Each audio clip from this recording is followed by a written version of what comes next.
Before we get to the discussion and for a little bit of background on this subject, we need to understand how vacuum tubes work and their contribution to audio equipment. At its most basic and fundamental level, the vacuum tube is a sealed glass or metal enclosure used in electronic circuitry to control the flow of electrons between the metal electrodes sealed inside the tube. By heating an internal element, electrons are released into an electron cloud within the tube, which can then be added and move through the circuit from one end to the other. By adding these additional electrons to the circuit, they can amplify a weak current, rectify an alternating current to a direct current, or AC to DC, and generate radio frequency power for radios. Vacuum tubes were common until the invention of solid-state transistors, which were much cheaper and easier to make, and became almost exclusively used in electronics during the 1970s all the way up through to today. Vacuum tubes, or more specifically the thermionic vacuum tube, were the crucial element that led to the development of radio, TV, radar, sound recording or reproduction devices, and even analog computers. The thermionic vacuum tube made these technologies practical and were extremely popular during the early 20th century, and in essence directly led to the wonderful world of electronics we live in today. Now, vacuum tubes are still being used today in certain high-frequency amplifiers and high-end audio equipment. They are more expensive to manufacture and maintain and replace. However, they do offer a more natural warmth that is lost with solid-state devices, according to many audiophiles. So without further ado, DJ and Ron, our head technicians at Sound Approach, who have a vast wealth of knowledge on this subject, will discuss how to maintain, replace, and bias your vacuum tubes and answer some other frequently asked questions that we get from our clients.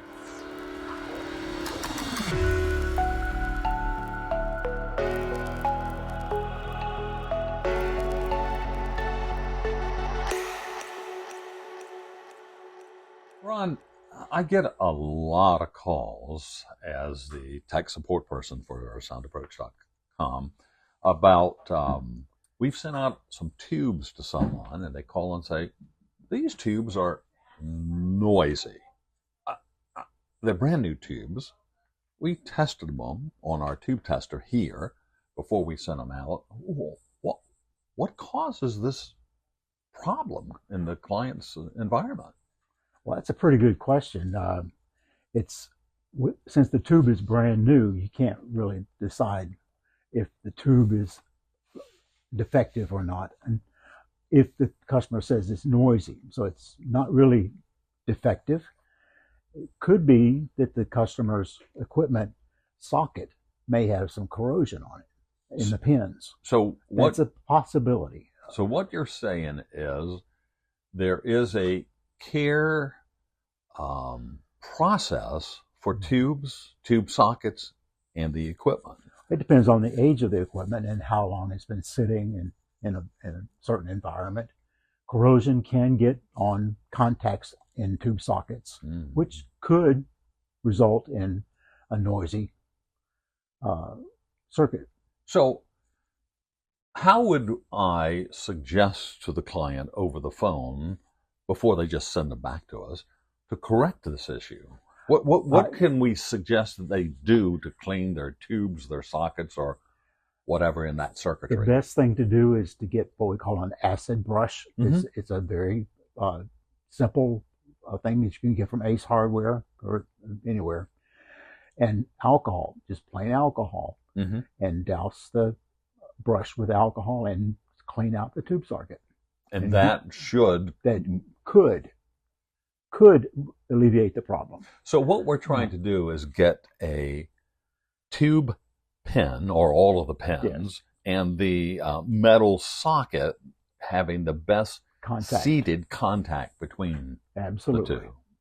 Another thing that could result in noise that I was just thinking about, it could be that the tube is not biased correctly. Since it is a new tube, it may change the bias potential that the circuit of the amplifier is seeing. Therefore, you would probably have to follow the manufacturer's user manual of instructions on how to bias the tube correctly. So you just brought up a word that probably has a lot of technical jargon to it. Yeah. So I remember in the my early days of growing up, cars. There were some cars that had a single carburetor on it and some that had dual carburetors on them. If there was a car that had dual carburetors on it, I'm assuming this is kind of like bias. If one carburetor is perfect and the other is not perfect, the engine sort of sputters and spits a lot. Is that a good analogy for the biasing of tubes? Actually, it is.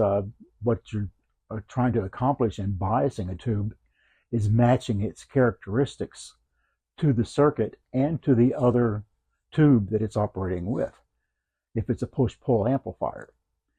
In other words, you have two tubes in the circuit that are operating together. If one's bias is different than the other one, you're going to have an imbalance, and it could result in harmonic noise. Can you, as a consumer without test equipment, bias your tubes, or do you really need this technical equipment support? Depends on the manufacturer. A lot of manufacturers are including instructions in the user's manual on how to accomplish the biasing of the tube. They even have a meter included in the chassis and test points for you to look at, or even a simple switch and a resistor, potentiometer, or whatever to adjust the bias to the correct value that they recommend. And if that circuitry is not built into the electronic product, then it has to come to some organization like us who has servicing capabilities. That's correct. So could we say a tube and its demise over time is kind of like the incandescent light bulb? When you first buy it, you turn it on, it's big, beautiful, and bright, but over time it diminishes a little bit at a time, and this is why we have to do this bias adjustment?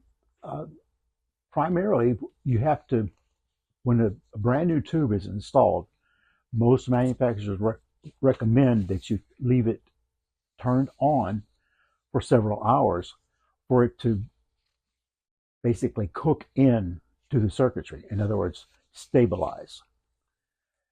Because the components inside the tube have to heat up to the potential that it's required to, and then the circuitry has to respond to that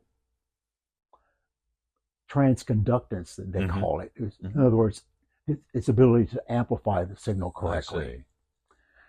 And that's basically what you're trying to do, is match the tube to the circuitry electronics. So is there more than just one bias control, or are you setting, I see sometimes from the technicians in our shop, they talk about DC offset, voltage bias. Is it one and the same, or are they two different adjustments that need to be made? Those are different situations. DC offset is primarily used in transistor or solid state equipment. I see. Bias adjustments are primarily done in tube electronics. So the other question I get often, and it's almost like an emergency help call, they've set their equipment up, they've turned it on for the first time, and they get this giant flash in their smaller 12AX7 tubes or something of that nature. Is that a serious issue, or is that normal? In a small tube, the heater element is turned on quickly unless there is a provision in the circuit to slow ramp up the voltage on the filament, and that can occur. But if it does not have that ramp up voltage, it's just shocking the tube into putting out, maximum heat, and that surge of current causes the light output in the heater element to flash. Now, if you see that in a larger tube, like a power amplifier tube, then there's a concern. There's something wrong with the tube. So flash in small tubes, it's okay. Life is good. Right. Flash in big tubes, concern. Life is bad. Yeah. So how do we know that our tubes are good or bad? I have heard that small tubes can give us 3 to 6 years of life, playing it 3 to 5 hours a day, maybe up to 10 years if you only play it 2 to 3 Right. hours a day. Right. Is this real? Sure, it is. And It depends on how often it's played, uh, how long it's playing per day, like you said. Tubes have a lifespan. now the lifespan of a small tube seemingly is longer than that of a big tube, because I see printed many times 2,500 to 3,000 hours Yeah. on big tubes. Correct. So is that something we should track so we would know when to start thinking about replacing tubes? It's a good idea to make a note of when the tube is purchased and just keep track of how long you've been using it. And if the performance starts to degrade, think about testing the tube or replacing it. Should we leave our equipment on all the time? I know some of the tube heads talk about leaving their equipment all the time, so everything is at its correct circuitry the minute they want to listen, which means it's on 24 hours a day. Is that a wise thing to do, or should we consider something else? I don't think it's wise, because you're going to accelerate the degradation of the tube over the time period. So why not turn it off when you're not using it, and then when you want to use it, turn it on and wait an hour or so for it to stabilize. We talked about changing tubes. Is there a good way to change your tube? Because I know in some cases people will buy new old stock, which you may explain what that is, or they'll just buy a new tube. Right. But I've seen some people complain that the writing sometimes comes off of the tubes because I'm assuming it's not on there in a most secure fashion, just enough so you know what it does. Yeah. So is there a proper way to handle these vacuum tubes to ensure long life?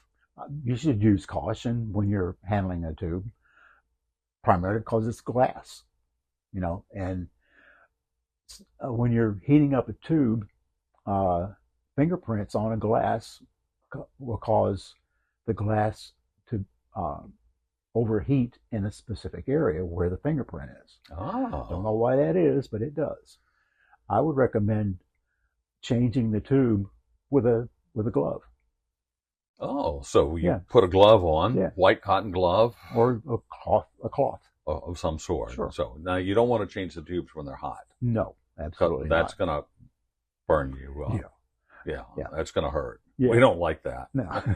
But handling them with your hands, the oils of your hands don't leach through the glass. Oh, no. They just create a hot spot on the glass because it's another surface that it has to deal with. Exactly. It's not a big concern, but it's something to think about. Most people don't have tube testers. So if that is the case, how does a person make a comparison from one set of tubes to another set of tubes? The best thing to do is have somebody with a tube tester, which are not available very much anymore, but it's a good idea if you can find one, to test it, make sure it's operating at its full potential. So we use a Hickok tube tester. I think we have 2 or 3 of them. Yeah.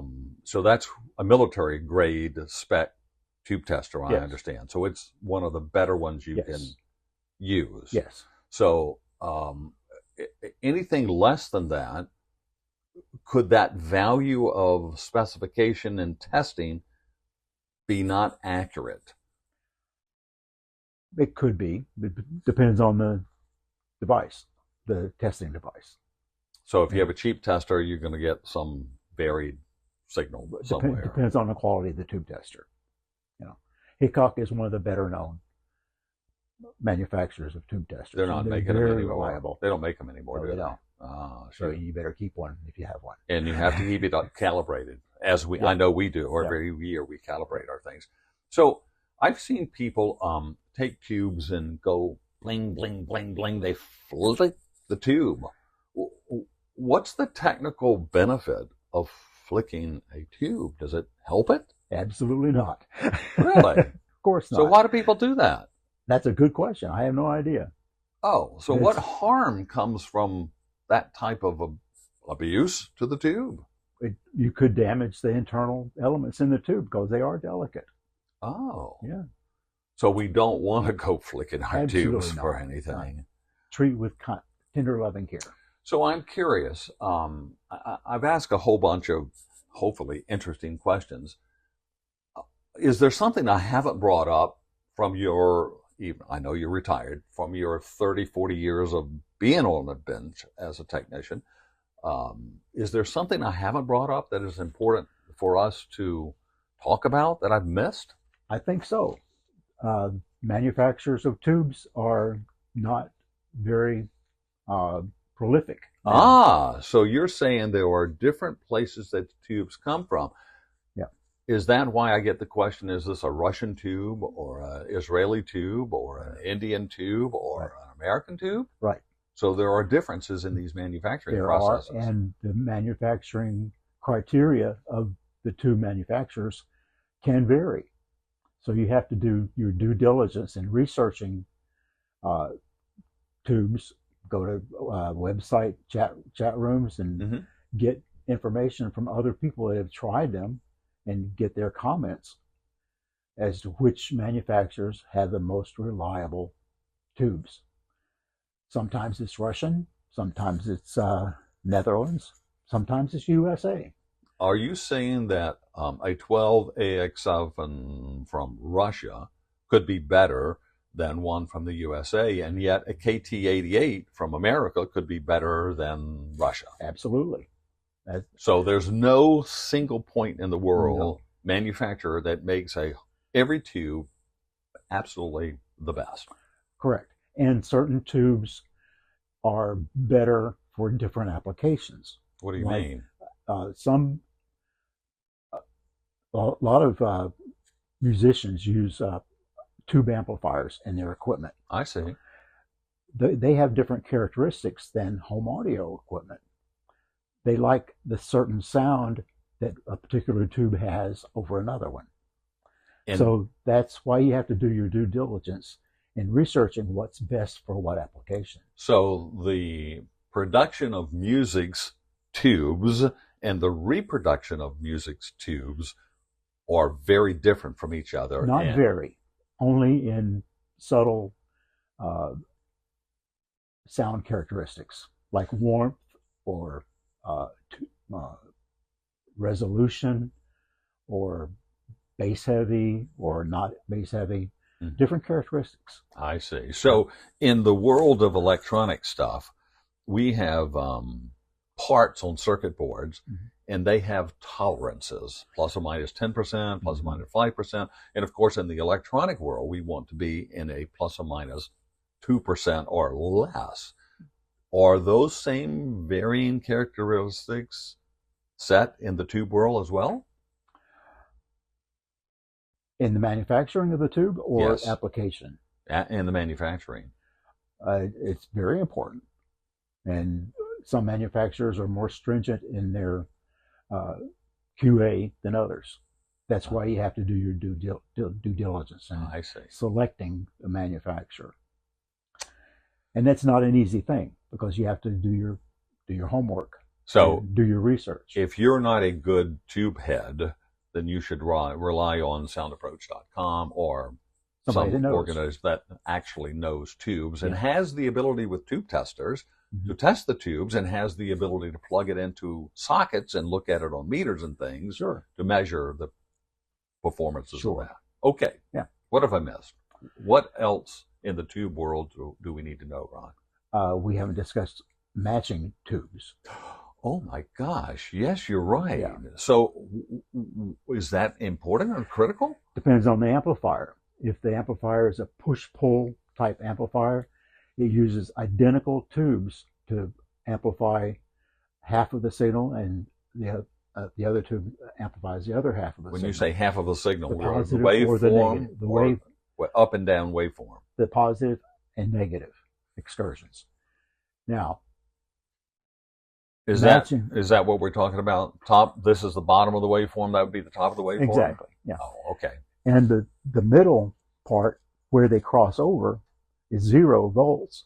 You want to bias the tubes or make sure the tubes are matched so that they can perform at the same level as the other one So you want When one to you're- cut off and the other one to turn on at exactly the same time. Yeah.